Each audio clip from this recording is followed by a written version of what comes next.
Alors, pour commencer, une slide que je vais vous commenter en attendant que vous connectiez tous. Ça reflète un petit peu les temps forts de l'année 2020. Et d'abord, on voulait vous remercier pour votre fidélité, pour votre confiance en cette année un peu exceptionnelle et atypique de l'année 2020, puisque vous voyez, Perial Asset Management a collecté plus de 500 millions d'euros dans nos SCPI et nos SCI. C'est la deuxième plus forte collecte historique de la société de gestion et on voulait vous remercier encore une fois de votre confiance. Et ça reflète la solidité de Perial et la résilience de l'immobilier et des SCPI. Vous avez, en partant de la gauche, bien sûr, une année 2020 qui a démarré par une augmentation du prix de part de PF Grand Paris de plus de 4%. C'est la troisième année de suite qu'il y a eu effectivement une augmentation de prix de part. On a pu également aussi avoir une hausse des acomptes de dividendes sur nos SCPI sur le T3 versus les 2 premiers trimestres.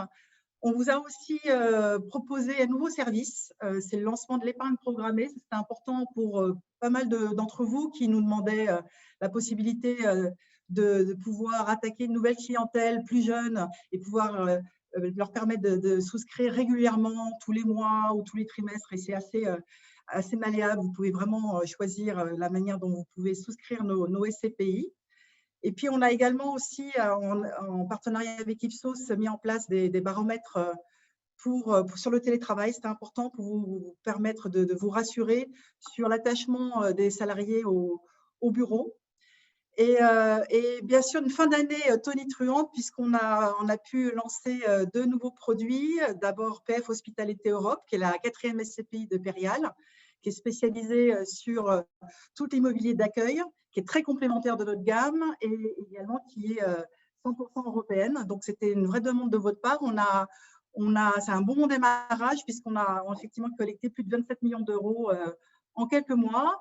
Et enfin, en toute fin d'année, nous avons lancé notre première SCI qui s'appelle Perial Eurocarbone, qui effectivement a eu la récompense d'avoir le label ISR. Donc, nous avons eu le label ISR en fin d'année sur notre SCI Perial Eurocarbone et bien sûr sur PFO2, puisque ça fait plus de 10 ans que cette SCPI se distingue sur les aspects ESG. Donc, ça vient être concrétisé par ce label ISR. Et enfin, vous avez les différents prix que nous avons reçus sur l'année 2020, tant sur la qualité de la gestion, sur nos 3 SCPI, comme sur la qualité de la communication de Perial, puisque nous avons été également primés sur la qualité de notre transparence de communication. Et enfin aussi sur le service, puisque nous avons été 3e de label gestion de fortune. Et ça vient récompenser non seulement la qualité de la gestion, la qualité du service client, et également la qualité des équipes commerciales. Donc, on est ravis et encore merci. Je vais laisser la parole à Loïc Hervé qui va effectivement vous faire un point sur le marché et la gestion, qui est directeur général délégué de Perial. Puis, bien sûr, Yann Wittkok, directeur du Fund Management, fera un point aussi sur la gestion et les perspectives. Et Anne-Claire Barbery, responsable RSE de Perial, fera un focus sur notre stratégie ESG. Loïc. Merci Marie-Claire, bonjour à toutes, bonjour à tous. Nous sommes ravis effectivement de vous avoir aussi nombreux aujourd'hui tous ensemble. Juste, vous avez la possibilité de poser des questions au fur et à mesure. N'hésitez pas, on essaiera d'y répondre soit au fur et à mesure, soit en fin de présentation. Avant de rentrer sur le sujet du marché, donc quelques KPI que vous voyez à l'écran sur Perial Asset Management qui va bientôt dépasser les 5 milliards d'actifs sous gestion, avec, comme le soulignait Marie-Claire, et en grande partie grâce à vous, une très belle collecte 2020 dans un contexte de marché compliqué avec 500 millions d'euros de collecte, et qui a représenté en termes de transactions 815 millions d'euros d'investissement qui ont été engagés, donc soit signés, soit sous promesse de vente, et également 150 millions d'euros de cessions sur l'ensemble de nos fonds, puisque nous avons également réalisé un certain nombre de cessions sur des actifs qui nous semblaient pu correspondre parfaitement aux standards du marché qui s'ouvre aujourd'hui. Je ne reviens pas sur la labellisation ISR de nos fonds qui a été présentée par Marie-Claire, mais Anne-Claire en parlera également dans un second temps. Et vous voyez un petit peu à peu près ce que représente notre patrimoine sous gestion aujourd'hui. C'est 1200 locataires, c'est très bientôt 2 millions de mètres carrés et plus de 500 immeubles sous gestion. Donc, nous avons une plateforme qui est capable de gérer à la fois tout type de produits aujourd'hui et tout type d'implantation géographique sur les principales métropoles régionales européennes.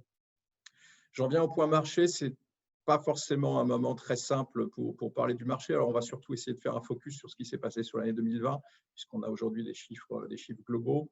D'abord, vous le voyez sur la partie gauche en bas, les pertes d'activité économique qui ont été enregistrées et notamment l'impact du premier confinement qui est terrible pour l'économie française et pour l'ensemble des économies.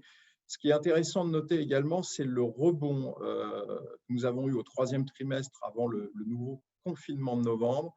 Rebond en particulier qui a été poussé en France par la consommation des ménages, les ménages étant des agents économiques qui ont été peu touchés eu égard aux différentes perfusions qui ont été réalisées par l'État français et qui laissent augurer de ce que pourrait être un rebond lorsqu'on va sortir des différents sujets de confinement qu'on connaît. On vous a mis sur la partie droite les projections la macroéconomique. Alors, les moins 9% aujourd'hui sont définitifs, on les connaît, mais de ce que pourrait représenter un scénario extrêmement sévère de redémarrage de l'activité et un scénario plutôt favorable, dans lequel on éponge grosso modo les pertes 2020 sur une grande partie de l'année 2021 et sur la fin de la partie de l'année 2022, et une situation beaucoup plus difficile si on devait bien entendu accumuler les sujets de confinement. Dernier point sur ce point, en termes de prospective qui n'est pas évidente, mais rappelez tout de même un des fondamentaux de l'immobilier, c'est l'OAT 10 ans qui est à moins 0,30 aujourd'hui et qui fait que, vous allez le voir après sur les sujets d'investissement en matière de bureaux, on n'a jamais eu un spread aussi favorable pour l'immobilier et l'immobilier de bureaux en particulier par rapport aux conditions de financement. Donc, en cela, la crise est pas tant immobilière à partir du moment où effectivement les fondamentaux sur lesquels sont assis l'immobilier traditionnellement sont extrêmement favorables. J'en viens sur le point de l'investissement en immobilier entreprise en Europe. Donc globalement, il est en baisse partout. En baisse relativement mesurée par rapport à une situation quand même particulièrement compliquée pour l'investissement, puisque déjà les visites des immeubles n'étaient pas simples à réaliser, et puis la projection sur l'évolution des valeurs n'était pas non plus très simple.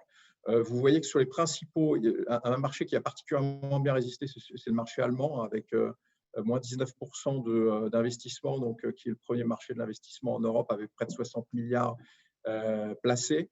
La France a perdu un tiers des investissements classiques, et en particulier les investisseurs non domestiques ont eu du mal à rentrer sur les marchés. En revanche, le marché de l'investissement est resté très dynamique pour les investisseurs français. C'est la même chose au UK.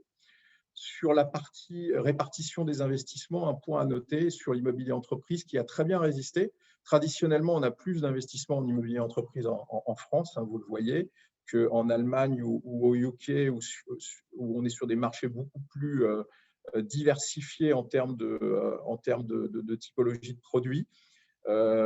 Les investissements en commerce n'ont pas complètement disparu, essentiellement avec quelques gros deals en France, notamment sur des ventes d'Unibail, donc pour 15%. Et c'est la partie hôtellerie qui pour le coup, a marqué le pas en termes d'investissement sur l'année 2020, avec une aversion ponctuelle à cette classe d'actifs. La logistique et l'activité ont très très bien résisté. C'est une classe d'actifs qui est très résiliente à l'heure actuelle. Sur les taux prime en bureau, donc ça c'était vraiment l'inquiétude majeure de fin d'année, de voir comment allaient résister les valeurs d'expertise, les taux prime. vous voyez que dans l'ensemble des pays européens, dans la plupart des pays, les taux prime se sont maintenus. Ils se sont même compressés dans certains secteurs. Et ce n'est pas complètement contre-intuitif dans le sens où, dans ce type de période, on est dans un phénomène de flight to quality, donc un resserrement des conditions à l'acquisition pour l'ensemble des intervenants qui se positionnent essentiellement sur des produits corps, très bien situés, des actifs de grande qualité. Et donc, par définition, tout le monde veut acheter à peu près la même chose. Donc, les prix se sont maintenus. Yann Vidcock vous en parlera après. Nous, on a une très bonne résistance de nos valeurs d'expertise, voire même des progressions dans certains secteurs sur nos fonds. Et c'est le reflet du volume d'investissement que vous voyez, les bonnes résistances, encore une fois, sur l'ensemble des pays européens.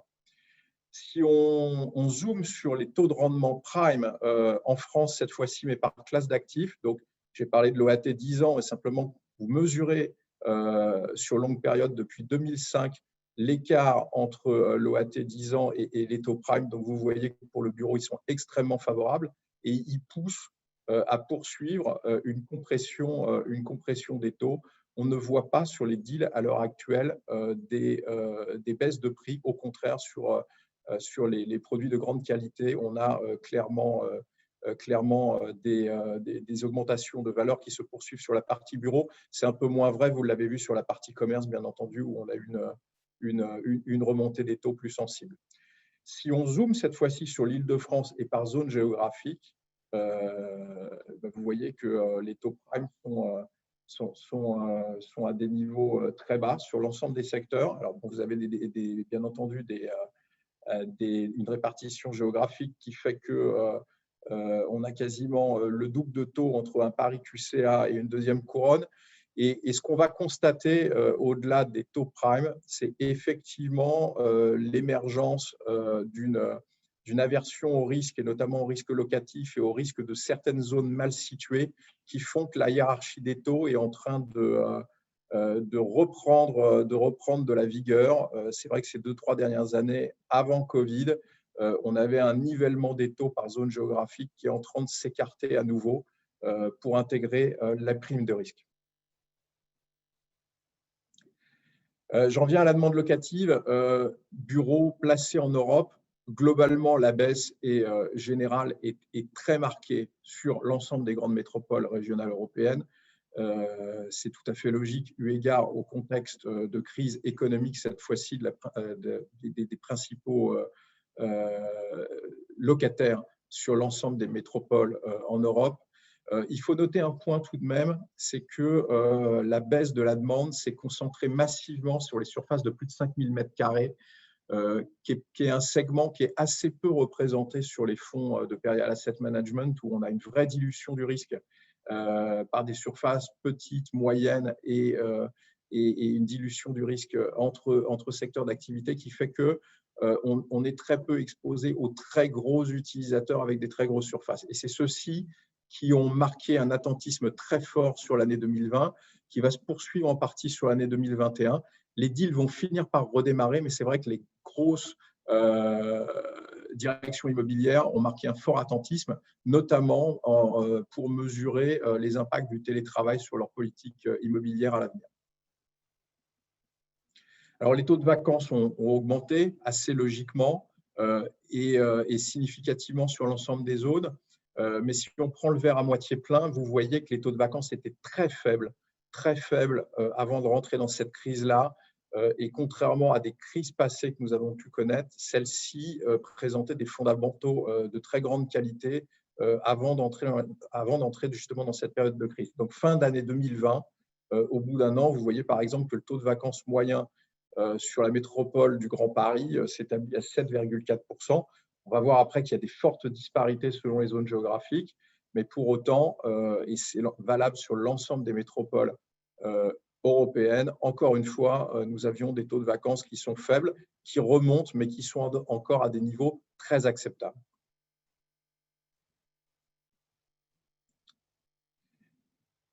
Sur les loyers, sur le front des loyers, et quelque part, le sujet des loyers prime rejoint le sujet des taux prime en matière d'investissement.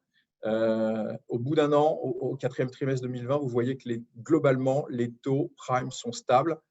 On est toujours sur des taux, sur des prix à 900 € du mètre carré sur Paris. On est toujours à des montants de 1200 livres sur le centre de Londres.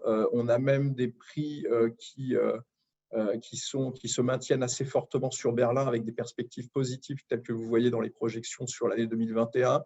Donc, il n'y a pas de baisse des prix locatifs sur les zones qui sont très demandées par les preneurs aujourd'hui. Ça, ce sont pour les loyers prime. Si on en vient sur les loyers moyens, là, on a un peu plus d'ajustements. Là, on zoome sur un de nos marchés principaux, donc le Grand Paris, l'Île-de-France. Et vous voyez par zone géographique, les situations sont contrastées. Donc, des baisses de loyer qu'on va enregistrer en toute logique en première couronne, en deuxième couronne, et une forme d'atterrissage sur un certain nombre de zones géographiques. À noter également, donc les statistiques ont été présentées hier par Imostat sur la partie des mesures d'accompagnement. Elles sont globalement flat. Par contre, quand on commence à rentrer dans le détail des micro-zones, on voit qu'on a des écarts assez sensibles dans certaines zones où la demande locative commence à être exprimée et relativement faible, et d'autres où elles sont toujours très tendues. Concrètement, en première couronne sud, on a par exemple d'énormes tensions parce que très peu d'offres disponibles. Également dans Paris QCA, que ce soit Étoile ou Opéra. À l'inverse, il y a des mesures d'accompagnement fortes sur la défense à l'heure actuelle puisqu'il y a un stock important à résorber. Et c'est la même chose en première couronne nord ou en seconde couronne parisienne. Enfin, pour terminer, ce rapide tour d'horizon du marché peut-être redire un point sur notre conviction sur l'impact, notamment des sujets de télétravail sur l'immobilier de bureau. Cette crise, elle a accéléré très fortement des tendances que nous avions bien analysées et intégrées dans nos politiques d'acquisition, de cession et de gestion de nos actifs immobiliers, que sont tout d'abord le sujet de la sobriété environnementale, qui devient plus que jamais fondamental pour l'ensemble des preneurs et l'ensemble des investisseurs. Et c'est tout ce qu'on valorise à travers notre démarche de labellisation ISR de nos fonds. La sécurité sanitaire également, on l'a noté, est devenue un point essentiel qui, bien entendu, là pour le coup, était pas trop mis en avant cette crise du Covid. Le modèle du bureau comme un modèle à la fois très flexible et présentant un niveau de service très élevé, une attractivité forte, devient un sujet fondamental pour faire la différence dans ce marché. On l'a vu dans les slides précédentes, il y a des très bons fondamentaux pour les actifs qui sont très bien situés, qui sont très bien connectés et qui répondent à la demande locative. À l'inverse, la situation va être beaucoup plus difficile pour les autres. Donc, il faut qu'on soit à la fois très sélectif dans nos politiques d'investissement, c'est ce à quoi on s'engage pour l'ensemble de nos fonds, qu'on soit opportuniste sur les cessions, sur les actifs sur lesquels on peut avoir des difficultés à moyen terme à raconter de nouvelles histoires, et qu'on soit également très présent sur la gestion de nos actifs auprès de nos clients pour faire évoluer les actifs, pour les aider à faire revenir les collaborateurs au travail post-télétravail, dans une dimension de 3 lieux clairement qui s'instaurent aujourd'hui comme une norme en matière de bureau, c'est-à-dire le home office, le tiers-lieu intermédiaire qui n'est pas réellement du home office et le bureau. Et donc, on a une vraie analyse profonde, beaucoup de groupes de travail, beaucoup d'interactions avec nos clients chez Perial Asset Management pour l'ensemble de nos fonds, pour accompagner ce mouvement, être proactif et maintenir des taux d'occupation financiers et réels très élevés pour les prochaines années. Ce n'est pas du tout la mort du bureau comme ça a pu être annoncé pendant l'année 2020, c'est une transformation profonde des bureaux. Elle était déjà existante avant la crise et bien entendu, on l'accompagne intelligemment pour en tirer le meilleur pour l'ensemble de nos fonds pour l'année 2020 et les années à venir. Je passe la parole à Yann Vidcock pour aborder le bilan de l'année 2020 et les performances des fonds. Merci Loïc. Donc effectivement, un bilan de l'année 2020 sur l'ensemble de nos SCPI qui est positif, puisqu'on a délivré ce que nous avions promis que nous délivrerions pendant le confinement et même au-delà. Au-delà, notamment sur PF Grand Paris, qui a réalisé une année exceptionnelle, encore une fois, pour la 4e année consécutive. Depuis la réouverture de PF Grand Paris, nous allons augmenter le dividende. Il a été distribué en 2020, puisque les versements ont été faits en début de semaine, 23,50 € par part, ce qui correspond à un TDVM de 4,53%. Et donc, en augmentation, le dividende a augmenté de presque 8% par rapport à l'année 2019. Donc, une très, très belle année. Tout ça en allant chercher un petit peu de RAN, puisque nous avions énormément de RAN sur PF Grand Paris, nous en aurons toujours beaucoup. À peu près, le résultat devrait être autour des 23 € cette année. Le prix de part avait augmenté au 1er mars de plus de 4%. 4,3% exactement. Et donc, vous voyez que sur l'année 2020, ça nous fait une performance totale, si on additionne le rendement et l'augmentation de prix de part, de 8,83% sur PF Grand Paris. Et c'est pour ça qu'aujourd'hui, PF Grand Paris est la SCPI avec le plus fort TRI 5 ans de l'ensemble des SCPI à capital variable en France. C'est-à-dire que nous sommes au 4e trimestre à un TRI 5 ans de 7,25%. Bien de-delà des autres SCPI du marché, même celles qui versent des rendements supérieurs à ça. La valeur d'expertise également en hausse sur PF Grand Paris, très belle année. Ça correspond à la concrétisation de notre conviction sur la métropolisation de l'économie, c'est-à-dire qu'on a vu effectivement à nouveau les valeurs dans les grandes métropoles en 2020 être au moins stables, voire augmenter. Vous avez vu dans les slides de Loïc que les taux de rendement avaient continué à baisser à Paris. Et donc, fort logiquement, sur le Grand Paris, les valeurs d'expertise ont continué à augmenter. Et donc, nous avons des valeurs d'expertise sur PF Grand Paris en 2020 à périmètre constant, en hausse de 3,3%. Sur PFO, une année plus compliquée, bien évidemment, puisque PFO est composé en partie de commerce et d'hôtellerie, mais un TDVM qui reste bien au-delà de ce qu'on estime être le benchmark 2020. On n'a pas les chiffres encore définitifs, mais on pense qu'il sera autour des 4%. Vous voyez qu'on délivre du 4,24% et un dividende versé de 41 € par part, des valeurs d'expertise globalement stables, moins 0,5, donc globalement stable, pas de sujet de ce côté-là. C'était une inquiétude effectivement du premier confinement. L'inquiétude, c'était la vague de faillite qui n'a pas eu lieu, et donc on est resté avec des résultats somme toute bons. Et surtout, ce qu'il faut voir, c'est que la moitié de cette baisse par rapport à 2019 est due à un phénomène de décalage d'investissement. En fait, dès le premier confinement, nous étions en exclusivité sur plusieurs hôtels sur PFO et nous avions préféré abandonner ces pistes. Il y avait un hôtel sur l'aéroport de Berlin, par exemple. Il ne nous a semblé pas opportun d'investir.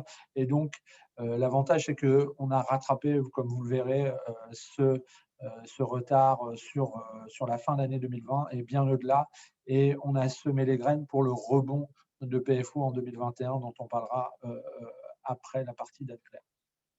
Sur PFO2, une très bonne année également, SCPI résiliente de par sa taille. On a dépassé les 2,5 d'actifs sous gestion sous PFO2 et donc un dividende qui est quasi stable par rapport à 2019, c'est-à-dire qu'on est en baisse de 2%.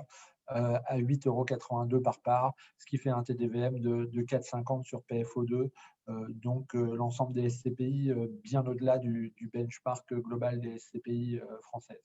Et enfin, la petite dernière, PF Hospitalité Europe, qui a versé un TDVM annualisé de 6,25%, qui était effectivement le tout début, puisqu'on l'a lancé en octobre.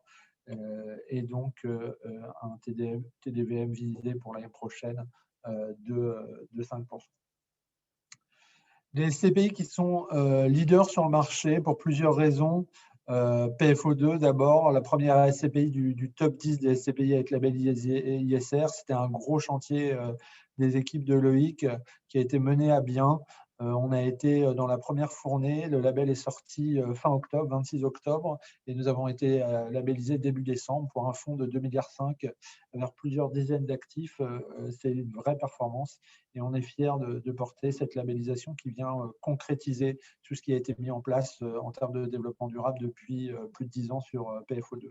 Les promesses tenues sur PFO également, puisque nous avions annoncé qu'en fin 2020, on serait à plus de 30% d'actifs en Europe, c'est-à-dire hors France.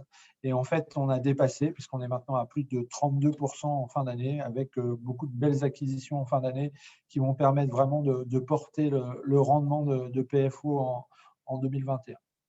Et enfin, PF Grand Paris, la SCPI aujourd'hui la plus performante du marché avec un TRI 5 ans de 7,25%. Et deux produits innovants, de nouveaux produits innovants qui ont été des vrais succès de Colex sur cette fin d'année. On a réussi à lancer ces deux produits dans un contexte, vous l'imaginez bien, pas simple, et ce deux produits qui ont vraiment trouvé leur marché. PF Hospitalité Europe, spécialisé dans l'immobilier d'accueil et d'hébergement, qui a collecté 27 millions d'euros sur les 3 derniers mois de l'année et qui a déjà acheté 2 actifs pour 17 millions d'euros.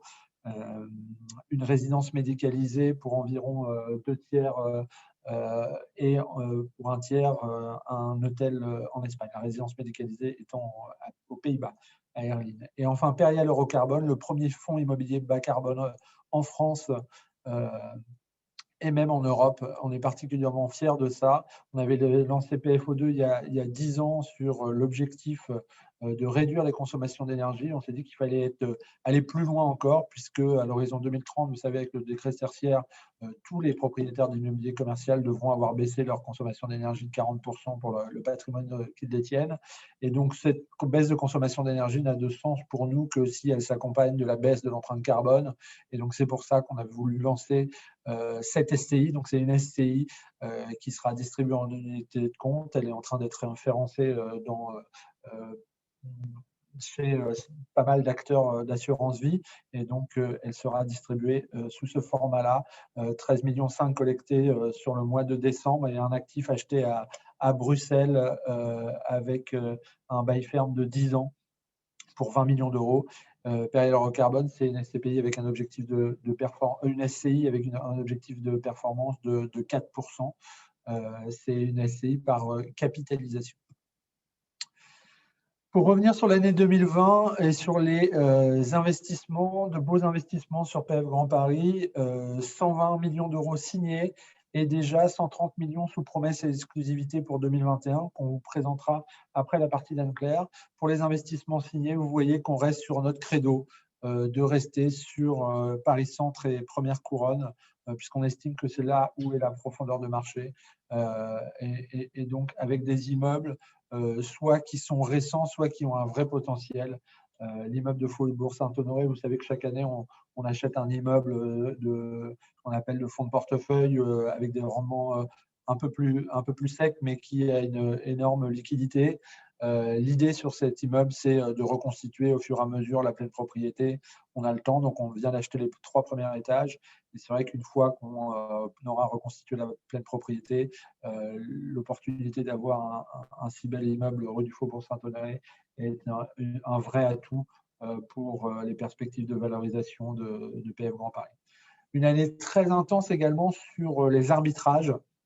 63 millions signés, ça représente une vingtaine de deals et donc un arbitrage des actifs essentiellement en région, bien évidemment, puisqu'on a encore à peu près, on avait plus de 15% fin 2019, on est maintenant à un tout petit peu plus de 10% d'actifs en région et c'est vraiment notre logique, c'est de sortir au fur et à mesure des opportunités ces actifs. Sur PFO, une grande année d'investissement puisque nous avons signé 194 millions contre 53 millions de collecte.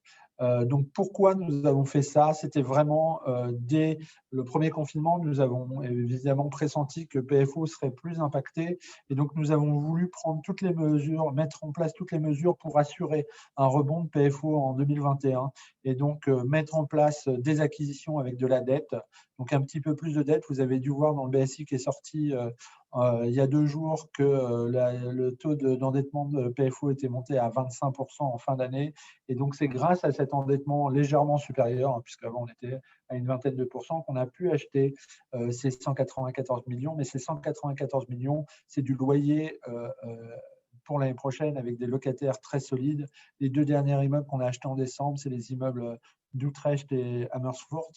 Donc, aux Pays-Bas, loué 100% en multilocataire avec des durées fermes supérieures à 7 ans. Donc, une très belle acquisition pour PFO et un taux de rendement supérieur, légèrement supérieur à 5,5%. Également en actifs de santé, je ne vais pas tous les lister, mais en actifs de santé en Allemagne, pour un rendement supérieur à 6%, et loué un opérateur qui a une petite dizaine de cliniques en Allemagne, donc un opérateur solide. Donc vous voyez, ces acquisitions sont le terreau du rebond de PFO qui est attendu pour 2021. Sur PFO2, une grosse année également d'acquisition, puisque près de 300 millions d'euros signés et d'ores et déjà 114 millions d'euros signés sous promesse qu'on achètera dans les premiers mois de 2021, qu'on vous présentera plus tard.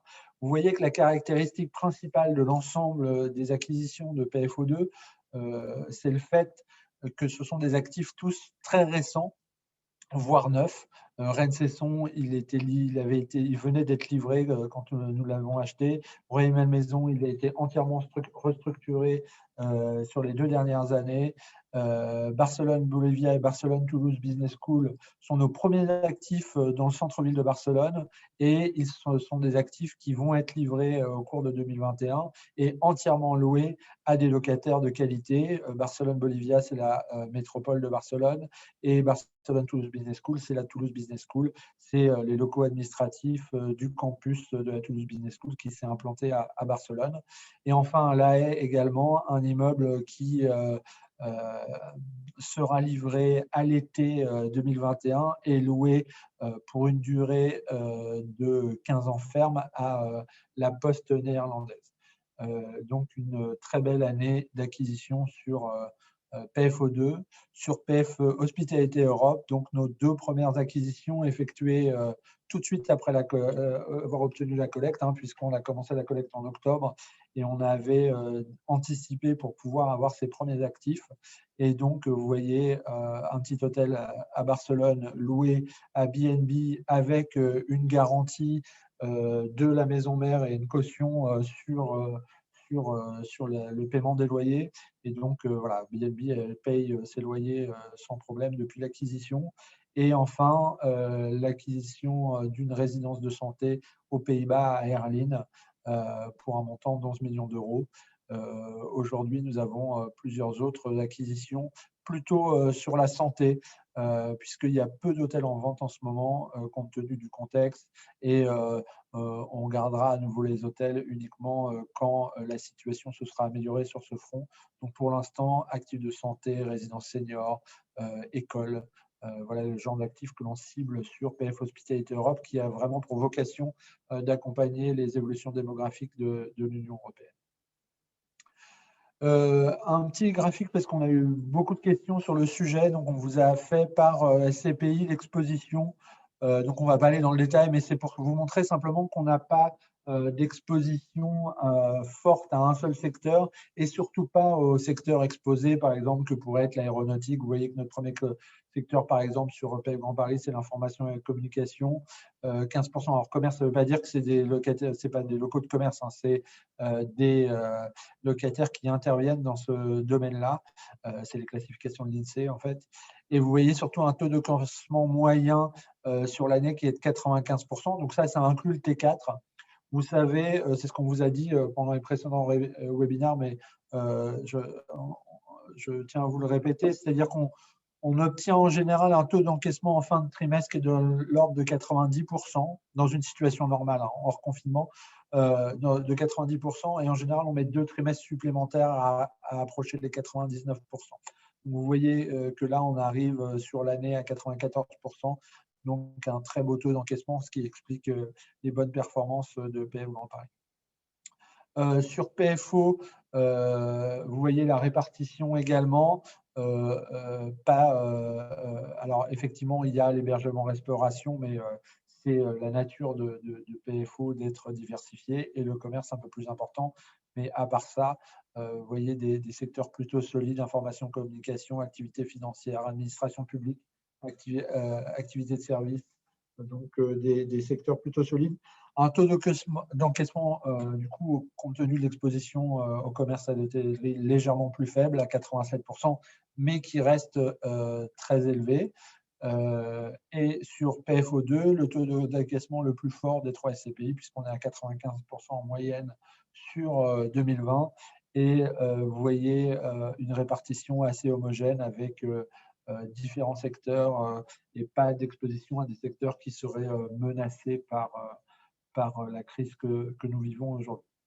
Je vais passer la parole à Anne-Claire Barbery qui va vous faire le point sur notre expertise en matière ESG. Merci Yann, bonjour à toutes et à tous. Alors, vous l'avez compris, 2020 a été une très belle année concernant la dimension ESG de nos activités, notamment via la réalisation ISR de PFO2 et de PRL Eurocarbone. Nous sommes fondamentalement convaincus que c'est une dimension essentielle à prendre en compte dans l'ensemble de nos produits. Et nous avons souhaité aller plus loin. C'est pourquoi nous avons défini notre programme RSE à l'échelle du groupe et qui est donc évidemment valable pour PRL Asset Management. Ce programme PRL Positif 2030 qui vise à avoir des activités à impact positif à la fois sur le climat, sur la qualité de vie de nos partenaires et sur le territoire. Donc pour cela, sur la partie PRL Asset Management, cette logique-là, cette stratégie-là se décline selon des stratégies d'investissement et de gestion qui intègrent la dimension ESG. On l'a formalisé dans le cadre d'une notation interne, donc cette notation PRL ESG Score que l'on a créée en interne, qui porte sur 60 critères ESG. Et qui donne ensuite une note sur 100 qu'on fait évoluer chaque année depuis la préacquisition jusqu'à l'arbitrage et qui nous permet de prendre nos décisions en intégrant cette performance ESG. Donc ces critères-là sont alignés sur les meilleures pratiques, c'est-à-dire qu'on a aligné cette grille qui est valable pour l'ensemble de nos fonds et pour l'ensemble des typologies d'actifs sur les exigences du label ISR, dans l'optique évidemment de pouvoir faire entrer au fur et à mesure les fonds sur cette démarche de labellisation ISR. Dans cette grille de 60 critères, on retrouve évidemment les 3 thématiques, environnement, social, sociétal et gouvernance, avec des analyses de critères sur l'actif, en termes techniques, sur les consommations d'énergie, sur l'enveloppe du bâtiment, mais également sur sa localisation dans le quartier, son accessibilité en transport également.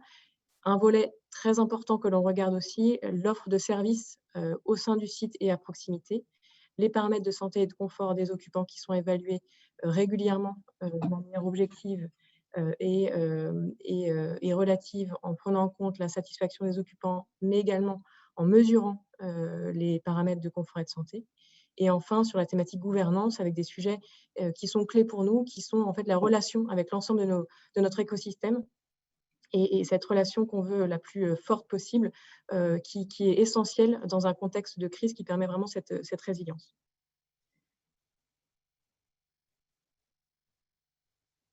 Alors, toute l'expertise que nous avons pu développer ces dernières années nous permet aujourd'hui de proposer une gamme de produits qui est 100% engagée dans une démarche ESG, Best in Progress. Qu'est-ce que ça veut dire concrètement? Ça veut dire qu'on analyse chacun des actifs immobiliers de chacun des fonds selon notre grille ESG et on définit des plans d'action d'amélioration pour pouvoir faire améliorer la qualité ESG de l'ensemble des actifs immobiliers au fur et à mesure des années, à la fois sur la dimension environnementale, mais également sur, encore une fois, les enjeux de qualité de vie et les enjeux d'impact territorial. Aujourd'hui, 53% des fonds en valeur sont labellisés ISR. Et donc, Perel Eurocarbone, on l'a dit, le seul fonds immobilier bas carbone du marché, qui a vraiment été salué pour sa dimension innovante, pour sa dimension ambitieuse. On est convaincu que le secteur immobilier est à la fois pas forcément le meilleur élève en termes d'émissions de gaz à effet de serre, mais c'est aussi forcément un secteur qui a l'opportunité de s'améliorer. Et on est convaincu que par ce fonds, on peut aussi transformer les pratiques du marché et on veut vraiment accompagner l'ensemble des acteurs du secteur à cette transformation pour un impact positif sur le climat. Évidemment, on met au service pour cela, pour y arriver, toute notre expertise qu'on a pu acquérir sur les dernières années, à la fois sur l'enjeu environnemental, mais aussi sur les enjeux de confort et de santé, qui sont des enjeux qui ont été accélérés par la crise actuelle, que l'on souhaite vraiment, on souhaite vraiment apporter cette qualité de service à l'ensemble de nos clients. Donc en proposant une gamme de services qui est toujours adaptée, des environnements de travail notamment qui sont toujours plus adaptés à des enjeux de confort et de bien-être, qui sont clés pour les enjeux de productivité des entreprises également. Alors, vous pouvez aussi lire en détail les performances extra-financières sur PFO2, donc PFO2 qui est labellisé ISR. Nous avons publié notre rapport extra-financier qui est disponible sur notre site internet. Cette année, ça a été aussi une année de transformation puisque, vous le savez, historiquement, PFO2 intègre des objectifs extra-financiers. Donc, depuis sa création, dans sa stratégie de gestion d'investissement, donc sur les enjeux plutôt énergie et eau, évidemment sur le volet émissions de gaz à effet de serre.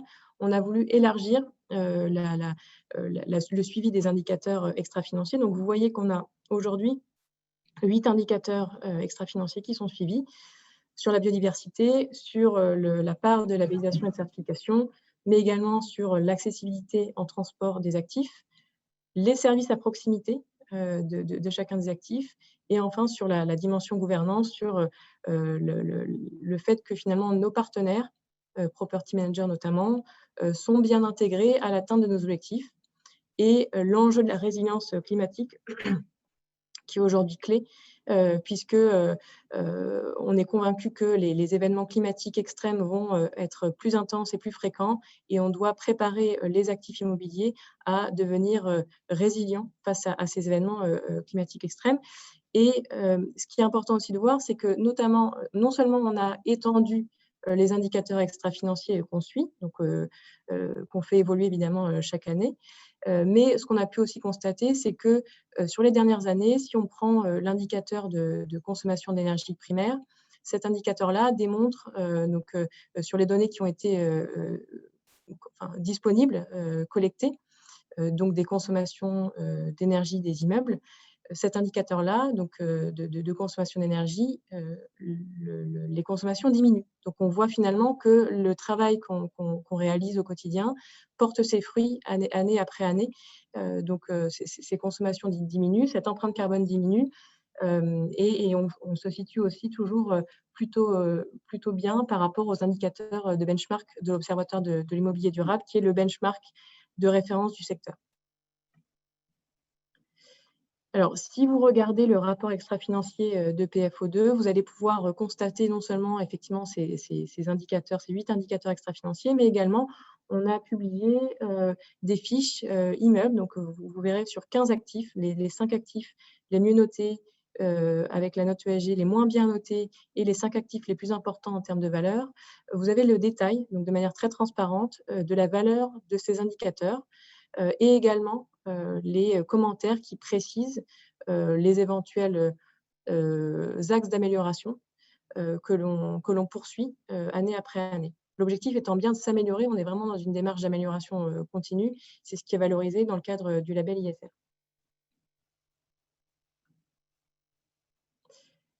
Alors, dans cette même logique de transparence et d'amélioration continue, on a souhaité donner un certain nombre d'informations qui permettent aussi à chacun, aux épargnants, de choisir en toute connaissance de cause son épargne et de pouvoir aussi participer à cet effort de réduction d'empreinte carbone qui est un peu l'indicateur clé par rapport à l'urgence climatique que l'on voit. Donc, on a réalisé un travail avec le cabinet Carbone 4 qui nous a permis en fait d'estimer les émissions de gaz à effet de serre induites pour 100 € investis dans PFO2. Donc, ce que vous voyez là, ce chiffre de 0,59 kg de CO2 équivalent, en soi, c'est vrai que ce n'est pas toujours très parlant. On l'a comparé par rapport à des ordres de grandeur de consommation classique, de déplacement, de consommation de viande notamment. Mais ce qui est intéressant quand même d'avoir en tête, c'est qu'aujourd'hui, l'empreinte carbone moyenne d'un Français, c'est environ 11 tonnes de CO2 équivalent. Pour respecter l'accord de Paris, il faudrait qu'on arrive à 2 tonnes de CO2 équivalent. Donc, il y a un effort considérable à réaliser. Et pour cela, à titre individuel, on doit réfléchir au mode de consommation, au mode de déplacement qu'on peut avoir. Et on se rend compte que finalement, l'enjeu le levier de l'épargne est un levier assez formidable puisque si on se compare par rapport à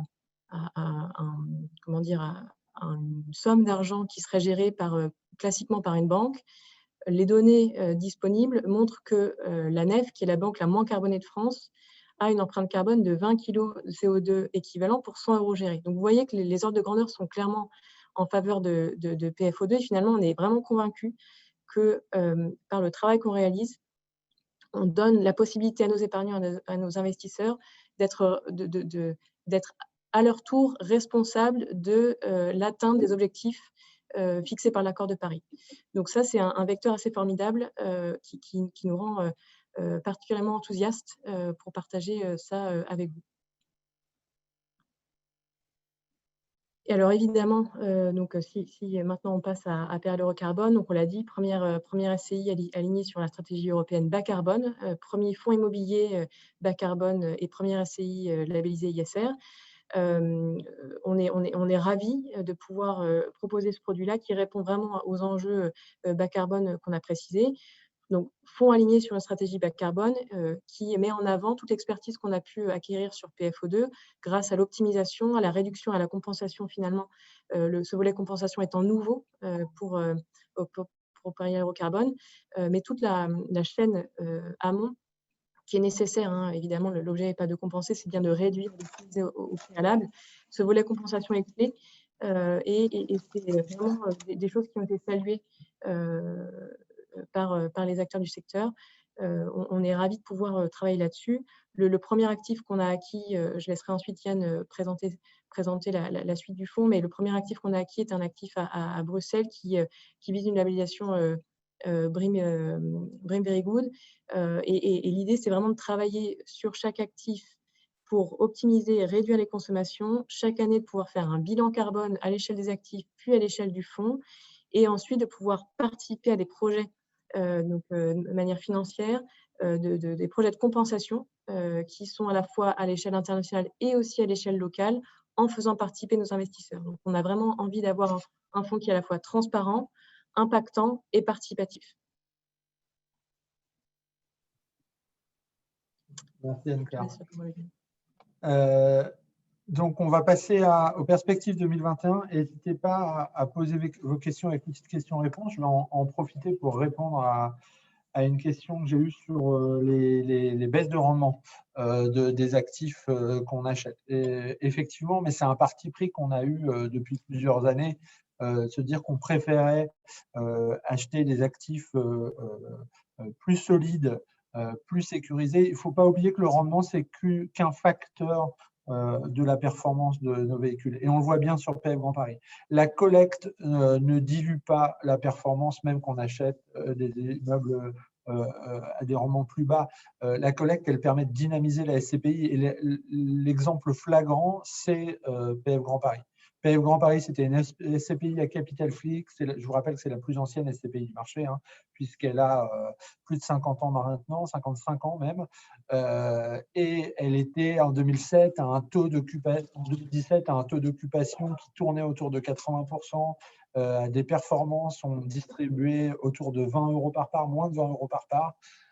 Et vous voyez qu'avec de la collecte, on a collecté beaucoup, hein, puisqu'on a collecté environ 150 millions par an sur PF Grand Paris, on a complètement dynamisé cette collecte, puisqu'on estime, nous, que ces immeubles avec moins, alors certes, il y a moins de rendement, mais on compense ça par de la dette. Hein. PF Grand Paris n'avait pas de dette avant, Et donc, en allant mettre un peu d'effet de levier, ça permet de compenser ce rendement qu'on n'a pas avec des taux d'emprunt aujourd'hui qui sont entre 1 et 1,50 sur des périodes de 8 à 10 ans, donc très bénéfique à la performance de la SCPI. Donc, ça a été notre parti pris et de dire ces immeubles, certes, ils délivrent un peu moins de rendement, mais c'est des immeubles qui sont très liquides, c'est des immeubles qui souvent voient leur valeur d'expertise augmenter plus vite. Et on voit que c'est quelque chose qui nous a permis de tenir nos valeurs d'expertise sur PFO et PFO2 cette année et d'augmenter sérieusement nos valeurs d'expertise sur PF Grand Paris. Et enfin, le dernier argument, c'est de dire, de toute façon, on est dans un monde de taux bas. Si vous regardez le graphique de la prime de risque que vous a montré Loïc, on n'a jamais eu une prime de risque sur l'immobilier aussi élevée. C'est-à-dire la différence entre le taux de rendement prime bureau et l'OAT 10 ans n'a jamais été aussi importante. Ça veut dire qu'il n'a jamais été aussi peu risqué d'investir dans l'immobilier. Si vous regardez en 2007, avant la première crise, l'OAT était à 3,60 et le taux prime dans Paris était à 3,75. C'est-à-dire que vous aviez juste 15 bips de différence et là, on pouvait dire que c'était aberrant puisque autant acheter de l'OAT 10 ans qui, pour le coup, elle est vraiment sans risque et complètement liquide. Aujourd'hui, l'OAT, elle est à moins 0,30, moins 0,40 et votre taux de rendement prime, selon les secteurs, il est entre 2,70 et 4%. Donc, il y a un réel intérêt et surtout, on a une conviction forte, c'est que ces taux de rendement obligataires, ils sont installés maintenant pour une très longue durée. On est dans une situation économique compliquée. Avant que avant que l'OAT remonte, il va se passer pas mal d'années et donc les taux de rendement immobilier vont rester bas. Donc, sauf à dire on arrête tout et on ne fait plus rien, mais c'est vrai qu'à moyen terme, on devrait voir une érosion progressive des rendements versés par les SCPI. Les SCPI ne peuvent pas être si déconnectés de l'économie réelle, une économie réelle qui a un rendement à taux d'intérêt négatif et des SCPI qui seraient à 6%. Mais je vous rappelle, dans tous les cas, ne regardez pas que le rendement. Je sais qu'on a des confrères qui font des énormes pubs sur des rendements à 6%. Regardez le TRI 5 ans. C'est pour nous vraiment le plus important. Ces confrères, si vous regardez leur TRI, il est bien en dessous de celui de PF Grand Paris. Le TRI 5 ans, la calcul, c'est hyper simple. C'est vous prenez le prix d'acquisition il y a 5 ans. Vous prenez les dividendes qui sont versés chaque année et vous faites comme si vous sortiez aujourd'hui de la SCPI au prix de retrait. Et ça vous donne une performance. Et cette performance sur PF Grand Paris, elle est de 7,25%. Pour nous, c'est vraiment ce qui est le révélateur de la performance de la SCPI. Pour revenir sur les feuilles de route 2021 et ce qu'on a l'intention de faire, c'est, comme Loïc vous l'a dit, on a une croyance forte qu'il y aura toujours du bureau demain, mais que ce ne sera pas n'importe quel bureau par contre. Ça, c'est évident, et qu'il n'y aura pas de la place pour tous les bureaux. Et donc, ce qu'on a fait depuis plusieurs années, c'est renouveler ce patrimoine pour avoir des bureaux qui sont proches des transports. Vous avez vu tout ce qu'on a acheté, par exemple, sur PF Grand Paris et PFO2 cette année. À chaque fois, c'est sur des nœuds de transport parce qu'on pense que c'est primordial. On croit toujours dans la métropolisation de l'économie et je dirais encore plus avec la crise, puisque si vous avez des actifs qui partent se délocaliser à l'extérieur des villes pour se mettre au vert, l'endroit le plus simple pour une entreprise pour retrouver l'ensemble des actifs qui ne vont pas tous au même endroit, bien évidemment, certains vont aller plus au nord, d'autres au sud, et ça restera la ville-centre. Et donc, on a vraiment une conviction que la ville-centre et les premières couronnes resteront toujours attractives. Et donc, sur PF Grand Paris, l'objectif, c'est l'acquisition dans Paris intramuros et première couronne. Des investissements 2021 qui sont déjà, vous avez vu, plus de 130 millions, à peu près 130 millions déjà sécurisés. Donc, un très beau démarrage d'année sur 2021. 8 ans ferme Orange à la Défense. Voilà, en ce moment, on se cherche ce genre d'actifs avec des baux très longs. Un 9 ans ferme RATP, puisque on se dit que la période risque d'être un peu difficile pendant 1 à 2 ans. Et donc, on a besoin de locataires très solides qui vont pouvoir payer leur loyer. Et avec des horizons très longs qui nous permettent de passer ce moment difficile. Galliani, une autre opportunité, c'est qu'on est déjà copropriétaire dans cet actif. C'est une très très belle implantation dans Boulogne-Billancourt et on a une volonté de pouvoir se renforcer sur cet immeuble pour à terme posséder la pleine propriété et éventuellement envisager un redéveloppement et une valorisation de l'actif. Et enfin, une diversification, c'est notre objectif aussi sur PF Grand Paris, qui a atteint maintenant, avec ses actifs, la taille qui sont sous promesse et sous exclusivité, qui va dépasser les 1 milliard d'euros, de commencer à diversifier légèrement. Et l'autre secteur en tension du Grand Paris, c'est l'hébergement. Et donc de se positionner sur notamment des résidences seniors et étudiantes qui sont avec des opérateurs très solides sur des baux longs et qui permettent d'introduire, de ne pas être exposé uniquement au bureau sur PF Grand Paris, puisqu'on est maintenant à presque 95% au bureau, donc d'introduire un petit peu de diversification sur ce secteur de l'hébergement et de la santé qui nous en semblait intéressant pour PF Grand Paris. La fourchette de dividendes de 2021 qui reste optimiste, puisqu'on est au-delà de ce qu'on aura distribué cette année sur la fourchette haute, c'est-à-dire entre 23 et 24 euros par part. PF Grand Paris dispose encore de beaucoup de réserves, de report à nouveau notamment, à un patrimoine solide, et donc on est vraiment confiant pour pouvoir délivrer à nouveau les promesses qu'on vous fait sur PF Grand Paris, comme on les a pu les délivrer en 2020 et même dépasser ces promesses comme on l'a fait en 2020. Sur PFO, l'objectif, c'est vraiment de marquer 2021 comme l'année du rebond. On sait que c'est une année qui est difficile à prévoir économiquement, c'est une évidence, mais notre objectif, c'est de vraiment retourner très rapidement à un rendement situé autour des 5%. Et on pense qu'on a les moyens, grâce à ce qui a été mis en place sur cette deuxième partie d'année qui a été 2020, qui a été l'acquisition d'une centaine de millions d'actifs à l'aide de dettes et avec assez peu de collecte. Ça va avoir un effet booster, bien évidemment, sur la performance de PFO.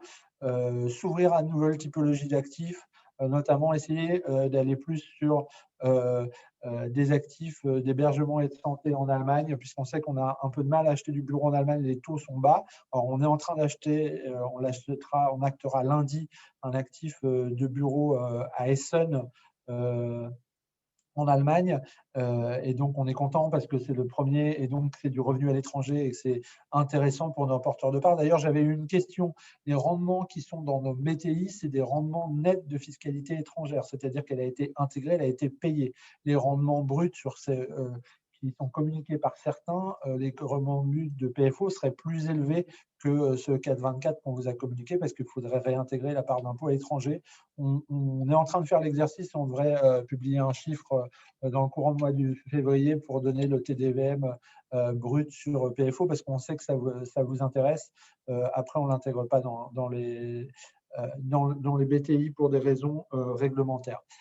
Et donc, sur les actifs en exclusivité, vous voyez déjà 64 millions sous exclusivité, donc cet actif à Essen en Allemagne et ce actif mix dans la première rue commerçante de Marseille, rue Saint-Ferréol, qui est vraiment un très bel actif entièrement loué. Une fourchette de dividendes située entre 44 et 48 euros par part, donc bien au-delà de ce qu'on aura distribué en 2020. Vous voyez qu'on est vraiment confiant sur le fait d'arriver à délivrer un rebond. On a des grosses encore incertitudes sur l'année, mais on espère que ce qu'on a mis en place l'année dernière nous permettra de vraiment délivrer ce rebond. Voilà. Jusqu'à maintenant, on a toujours délivré des performances dans les fourchettes qu'on envisageait en début d'année. Sur PFO2, on en a déjà beaucoup parlé. Bien évidemment, l'objectif est d'avoir un patrimoine attractif. C'est une SCPI de bureau qui doit encore plus acheter des bureaux qui sont en ligne avec les exigences des locataires de demain. C'est ce qu'on fait depuis plusieurs années. Vous avez vu que tout ce qu'on a acheté récemment, c'est uniquement des bureaux neufs. Vous voyez à nouveau les images de l'immeuble de Barcelone et de l'immeuble de La Haye. c'est vraiment ce genre d'actif qui correspond aux locataires de demain. La haie, par exemple, c'est l'exemple typique. C'est un bail La Poste sur les 3/4 et sur 25%, c'est un bail de coworker où La Poste a exigé qu'il y ait un coworker dans son immeuble pour pouvoir adapter ses surfaces et avoir une offre de service plus flexible. Donc ça, c'est vraiment l'exemple de l'immeuble typique qu'on a envie de continuer à acheter. Des investissements 2021 également sous exclusivité, puisque vous voyez que nous sommes quasiment à 150 millions. Donc l'actif acheté avec PFO, avec PF Grand Paris sur la Défense, loué 8 ans ferme à Orange, et un autre actif intégralement loué et qui sera livré en 2022, situé à Eindhoven aux Pays-Bas.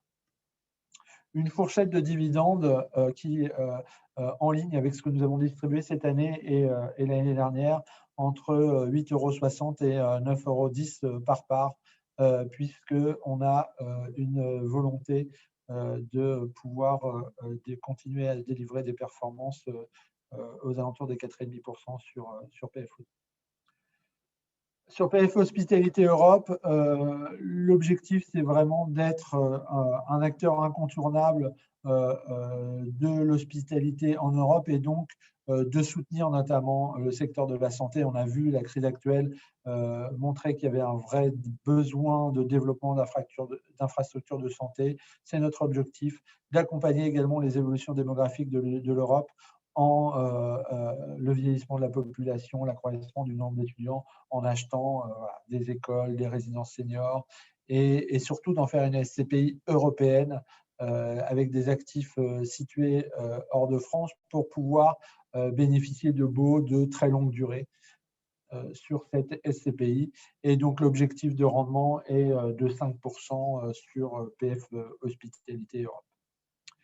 Je vais laisser la parole à Marie-Claire pour la conclusion.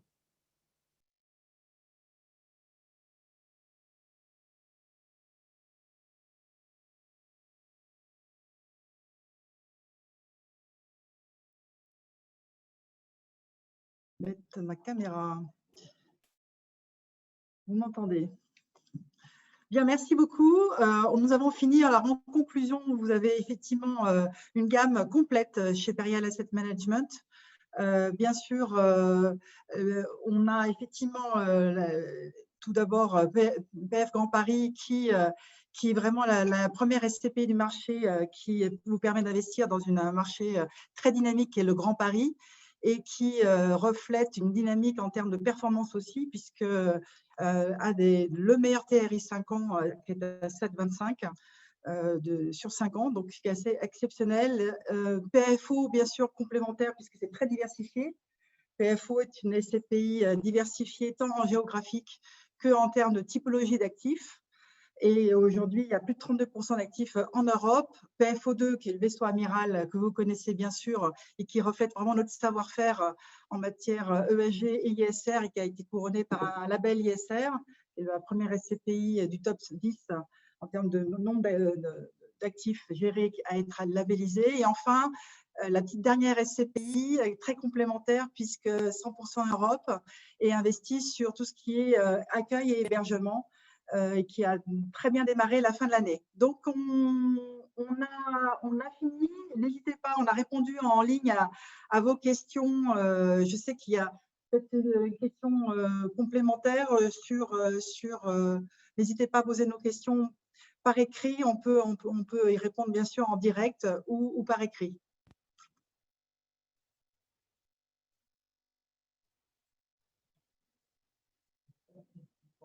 On a répondu effectivement à toutes les questions.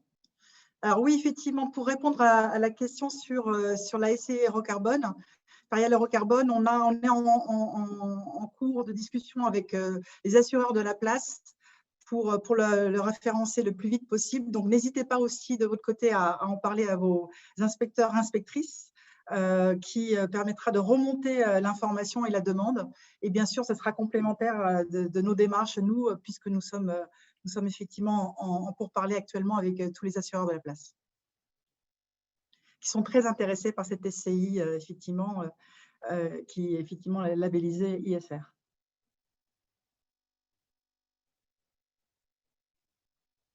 Très bien. Bah, écoutez, merci à vous. Et puis à très bientôt. On sera amené à vous inviter à notre prochain webinaire au mois de mars sur des aspects ESG et ISR. Merci à tous.